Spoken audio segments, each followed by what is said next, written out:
More than half of the Great Salt Lake is already gone. 1,165 square miles of lakebed are now dry. Not cracked shoreline, not a bad season, dry ground where water used to be. As of January 19th, 2026, NASA showed 54.2% of the lakebed exposed. That is not a projection. That is not a worst-case scenario. That is the lake, right now, with more land showing than water covering it. And here is the part that matters. Utah says the minimum healthy elevation for the lake is 4,198 feet. The lake is sitting 6.6 feet below that line. Already below the threshold where dust rises faster, salinity climbs, and the food web starts to fail from the bottom up. This is not a lake in recovery. This is a lake already deep inside decline. 1,165 square miles dry. Hold that number in your head, because that dry lakebed is not empty space. It is exposed playa loaded with the sediments decades of water left behind. Wind crosses it, lifts it, and carries it toward the Wasatch Front, where more than 2.6 million people live downwind. The lake does not need to disappear completely to become a public health crisis. It only needs to keep doing exactly what it is already doing, exposing more ground, and Utah already knows what that means. 3 weeks later, a state-funded study put a price on suppressing dust from the lakebed's active hotspots, not saving the lake, not refilling it, holding down what blows off the ground if the water does not come back fast enough. Great Salt Lake is a terminal lake. The Bear, the Weber, and the Jordan flow in. Nothing flows out except evaporation. The lake's elevation is a direct readout of how much water the basin sends versus how much the sun takes away. When upstream diversions increase or snowpack shrinks, the shoreline retreats, and the lakebed that was underwater becomes dry playa exposed to wind. The Wasatch Front, Salt Lake City, Bountiful, Layton, Ogden, runs along the eastern edge of the basin in a narrow urban corridor squeezed between the lake and the mountains. Cold front winds exceeding 25 miles per hour carry dust from the exposed lakebed to Salt Lake, Davis, Weber, and Toole counties in under an hour. The dust rotates through the basin, south-southwest for 12 to 18 hours, then reversing for 3 to 6. Every community is downwind at some point. Farmington Bay, the shallow arm closest to population centers, has lost more than 120 square miles to exposure. And within that area, 21 square miles of active hotspots sit between the lake and neighborhoods in Davis and Salt Lake counties, zones where the protective crust has broken down and fine silt waits for wind. The sediments are not clean sand. Decades of inflow carried urban runoff, agricultural chemicals, and mineral deposits to the lake bottom. Arsenic, cadmium, mercury, lead, copper, selenium, and cyanotoxins have all been detected. When those sediments dry and wind lifts them as particles smaller than 10 microns, they become breathable. USGS hydrologist Annie Putman flags children under 6 as especially vulnerable. Exposure through ingestion, not just inhalation. Dust on hands, dust on surfaces, dust on the ground where toddlers play. At 4,198 feet, the system holds. Below it, dust accelerates. Our salinity exceeds the tolerance of brine shrimp and brine flies that anchor the food web, wetland habitat dries, and the mineral industry faces concentration problems that alter production economics. The lake needs an additional 800,000 acre-feet of inflow per year to reach that line by 2055, roughly 261 billion gallons, enough to irrigate 300 square miles of alfalfa for a full growing season. Between 2021 and 2025, Utah delivered nearly 400,000 acre-feet total, less than 1 year's deficit spread across 5. Without sustained increase, projections show the long-term mean settling around 4,191. Stabilization at current levels is not recovery. It is a permanent emergency reclassified as a baseline, and the trajectory entering 2026 offered no cushion. Utah recorded its warmest year on record in 2025. Snowpack, which supplies 95% of the state's water, hit a record low in early 2026 before a late storm offered partial relief. The gap between what the lake needs and what the basin can deliver is not narrowing. It is structurally embedded in the way Utah uses water. The basin was built to consume the water before it arrived. Agriculture accounts for 65.1% of human-caused depletions.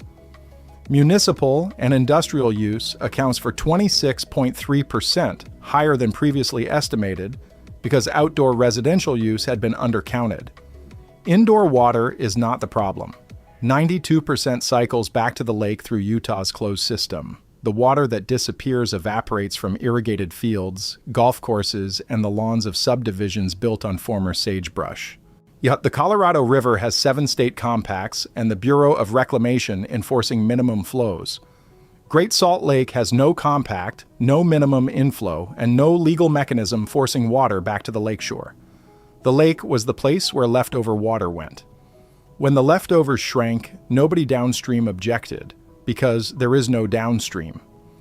As the Wasatch Front population grew, new subdivisions spread across former agricultural land, converting irrigated fields into rooftops and lawns that consume water in a different form, but do not reduce the total draw. The shift from agricultural to urban use does not automatically free water for the lake.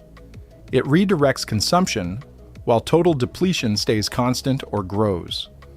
By November 2022, the lake hit 4,188.5 feet, its modern record low. It had lost 73% of its water and 60% of its surface area. Marinas sat on dry ground. Antelope Island was connected to the mainland by miles of exposed playa. More than 800 square miles of sediment that had been accumulating pollutants for decades was open to the air, drying in the sun, waiting for wind. The restoration effort since then is real. Water markets are expanding. Farmers are paid roughly $300 per acre to fallow fields and lease water rights toward the lake. Phragmites removal is freeing wetland water. The Newfoundland Basin could add 20,000 to 50,000 acre-feet per year. Great Salt Lake Commissioner Brian Steed framed the January 2026 summary around this progress. Conditions have stabilized, the toolbox is growing.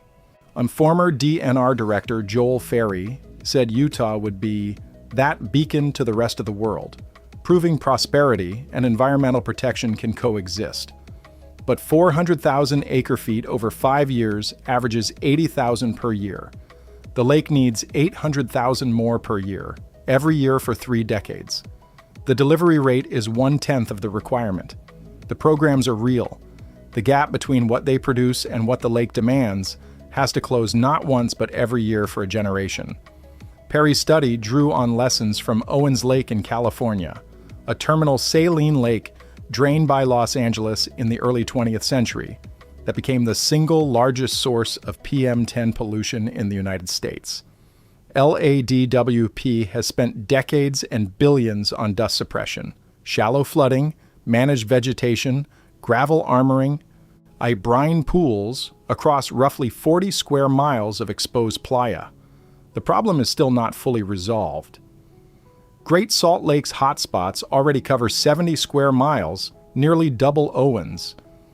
If they expand to 187 square miles under a sustained low lake scenario, the treatment zone would exceed Owens by more than 4 times. The population downwind is not a rural valley. It is the Wasatch Front, the corridor containing Utah's airport, university system, tech sector, and the bulk of its tax base. Carmen ValDez was walking near Saltaire when a dust storm hit. She told Fox 13 she saw the landmark engulfed, was nearly knocked over, and lost sight of the building walking back across the exposed lakebed. Saltaire sits less than 15 miles from downtown Salt Lake City.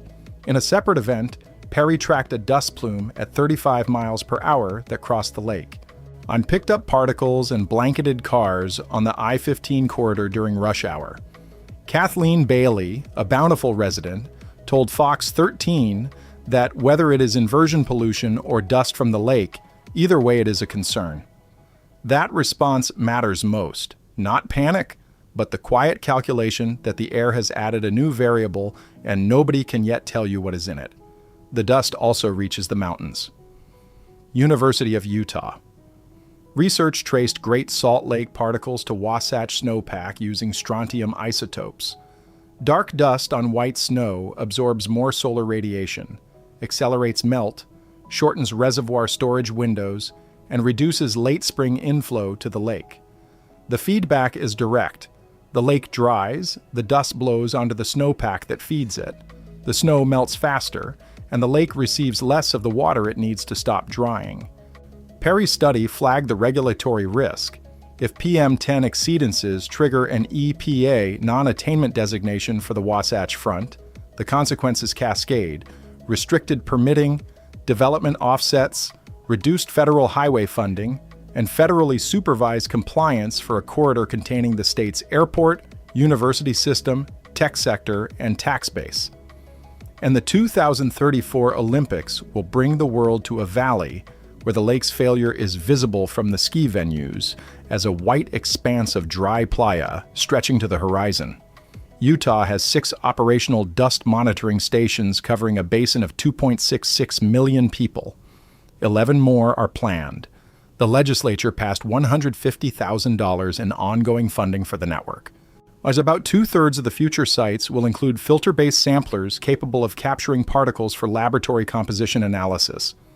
The instruments that could finally determine whether the arsenic and heavy metals in lakebed sediments are reaching community air as breathable dust.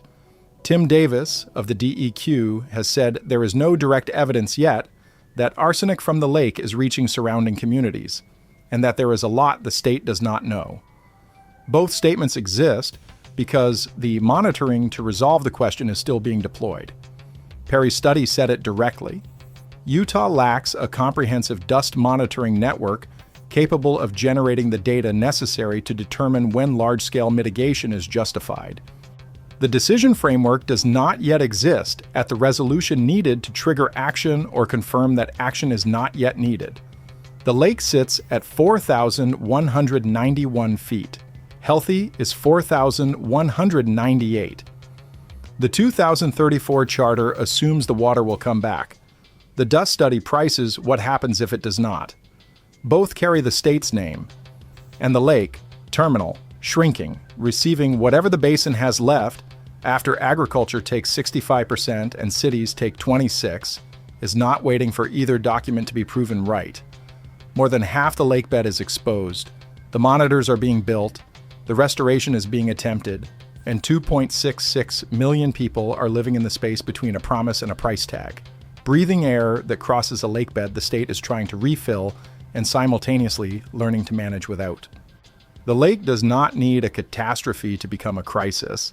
It needs exactly what it has: 6.5 feet of missing water, a basin that cannot yet deliver it, and a wind that does not wait for the data to be ready.